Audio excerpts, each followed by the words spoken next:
여러분, 개역 한글, 예전에 쓰던 개역 한글을 보면 구브로에서 난 레이족이 있으니 이름은 요셉이다. 다 똑같은데 번역하면, 그 가로에 있는 말이 번역하면, 바나바를 번역하면 권위자 이렇게 얘기합니다. 권위자, 그죠?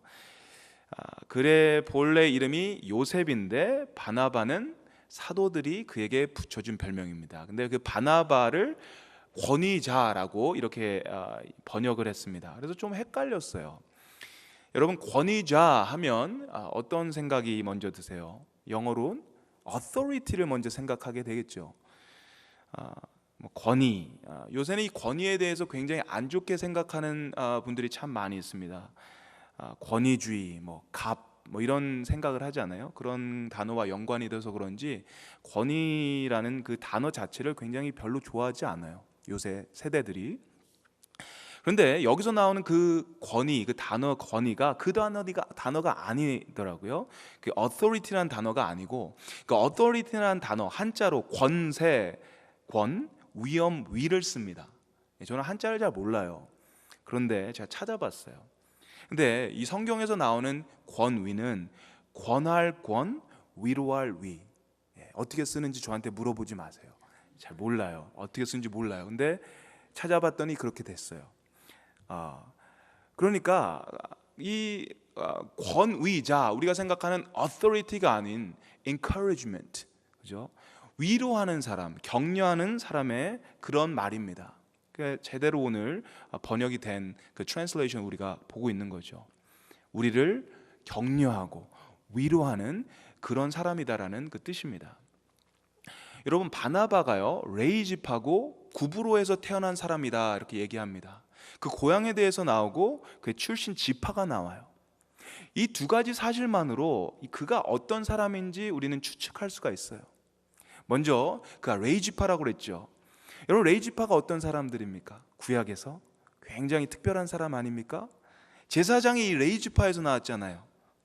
이 사람들이 제사장 일도 하고, 또 어떤 사람은 이 제사장에서 이 성전을 예배드리는 일을 돕는 그런 일들을 했습니다. 제사장을 도와서. 그래서 특별한 사람들이에요. 아무나 할 수 있는 일이 아니잖아요.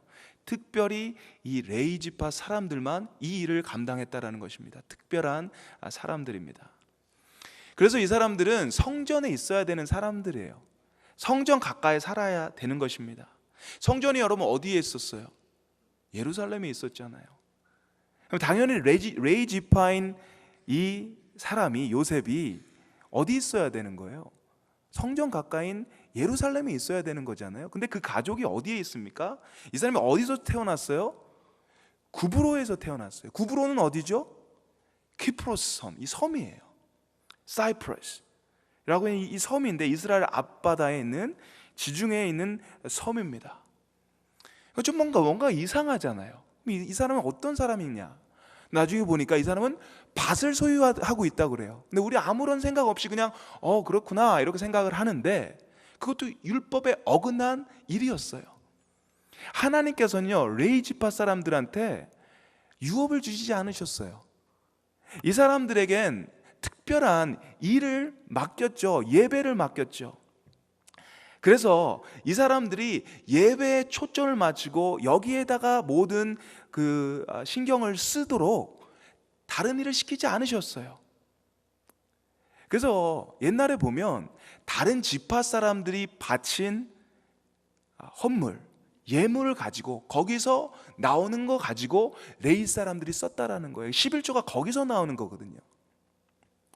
토지를 소유할 수 없는데도 불구하고 이 사람들이 토지를 소유하고 있다라는 거예요. 뭔가가 이상하지 않아요?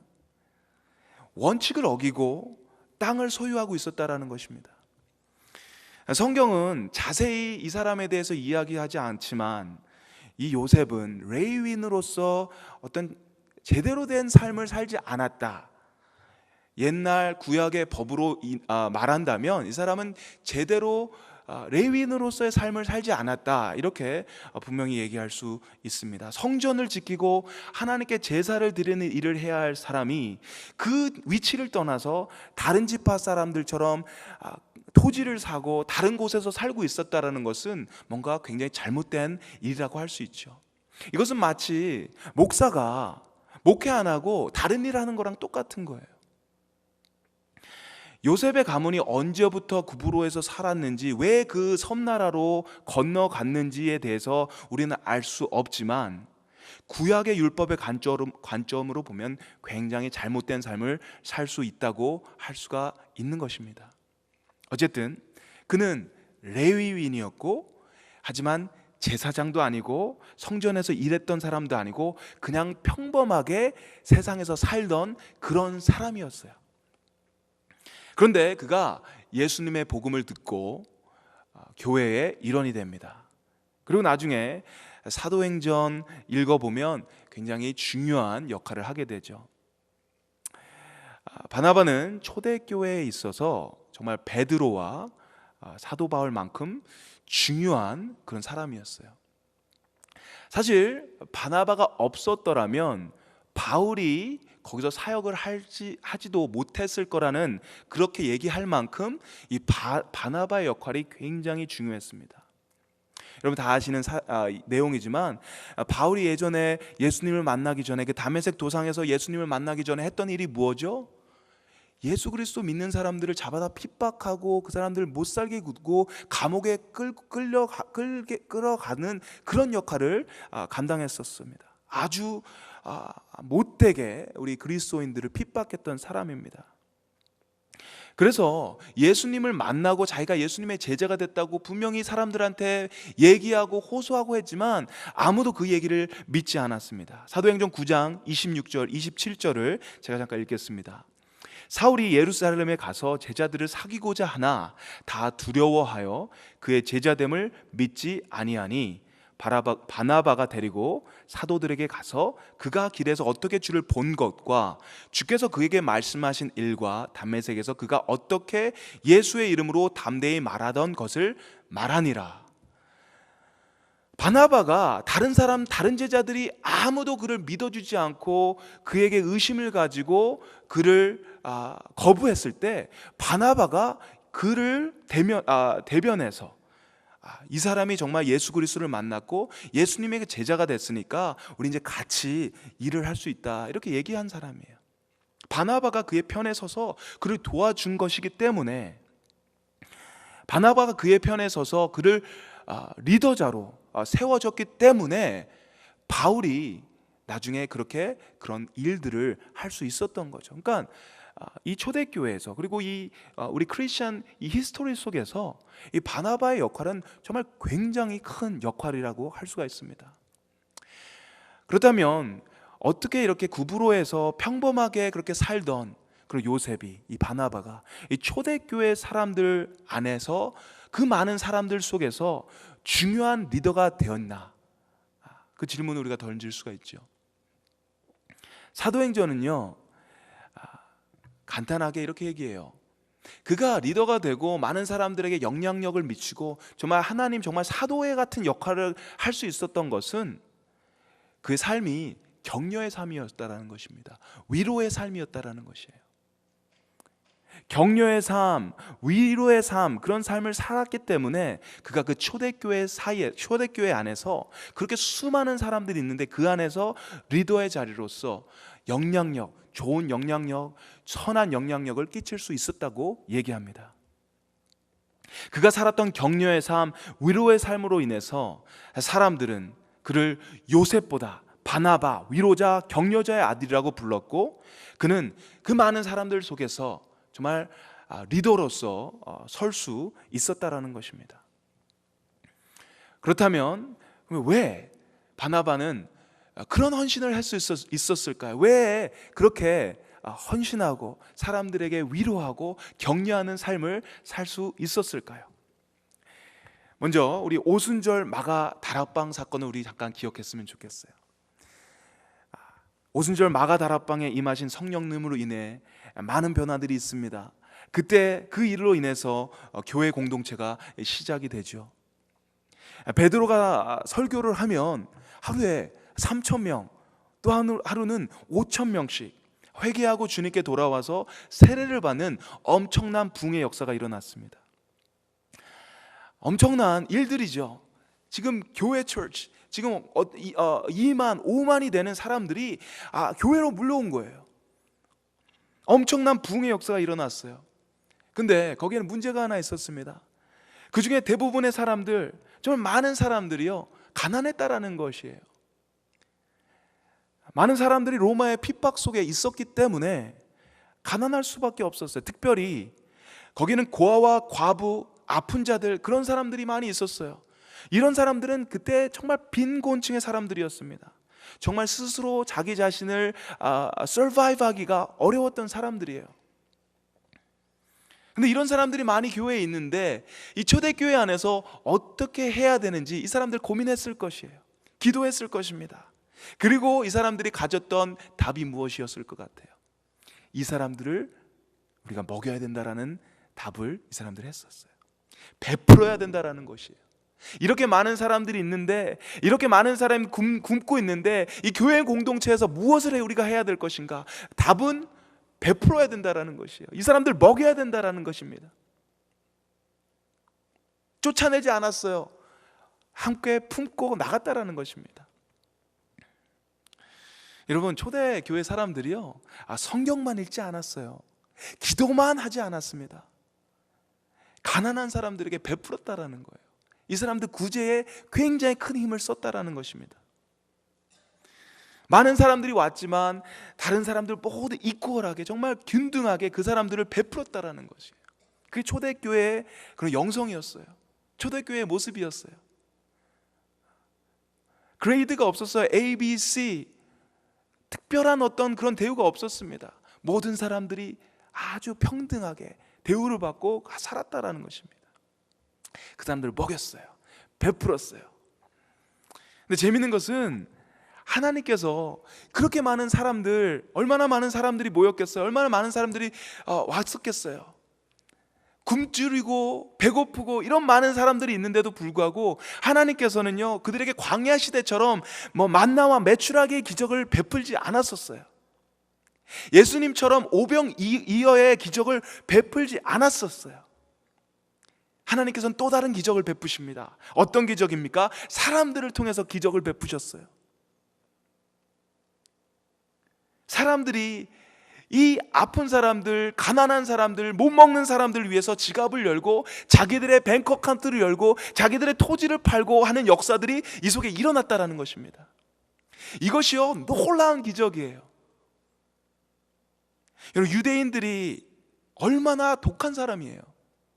지금도요, 유대인들이 돈 하면 벌벌벌 떠는 사람들이에요. 그렇게 부자인데도 불구하고 여러분, 예전에 그 모습이 똑같아요. 예전에도 그랬던 사람들입니다. 그 피가 어디로 가겠어요? 옛날에도 유대인들을 하면 돈밖에 모르는 사람들이에요. 그런 사람들이 자기의 소유를 전부 팔아서 남을 위해서 바친다라는 것, 이건 만나와 메추라기 기적, 오병이어와 이퀄할 만큼 큰 기적이라는 것입니다. 여러분, 가난한 사람들을 위해서 자기의 지갑을 열어 베푼다라는 거, 이거 기적입니다. 아무나 할 수 있는 것 아니에요. 함부로 할 수 있는 거 아닙니다. 여러분, 그 다음에 어떤 일이 생기냐면 4장 32절에 우리 한번 읽었으면 좋겠어요. 이렇게 얘기합니다. 믿는 무리가 한 마음과 한 뜻이 되어 모든 물건을 서로 통용하고 자기 재물을 조금이라도 자기 것이라 하는 이가 하나도 없더라. 어떤 이는 칼 마르크스가 이 내용을 보고서, 이 초대교회 모습을 보고서 공산주의 이론을 만들었다는 사람들이 있어요. 그 영향을 받아서. 공산주의 같죠.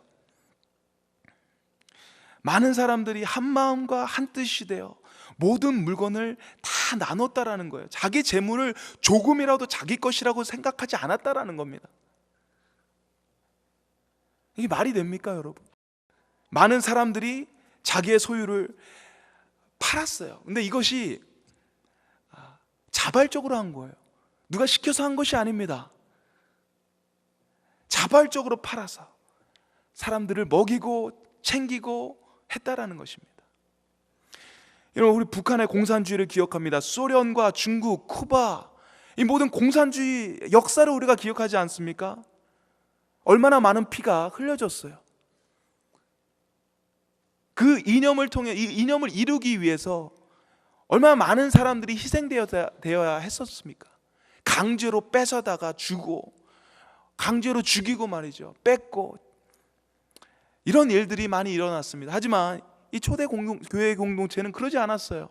이거 누가 시켜서 한 것도 아닙니다. 누가 얘기해서 한 것도 아니에요.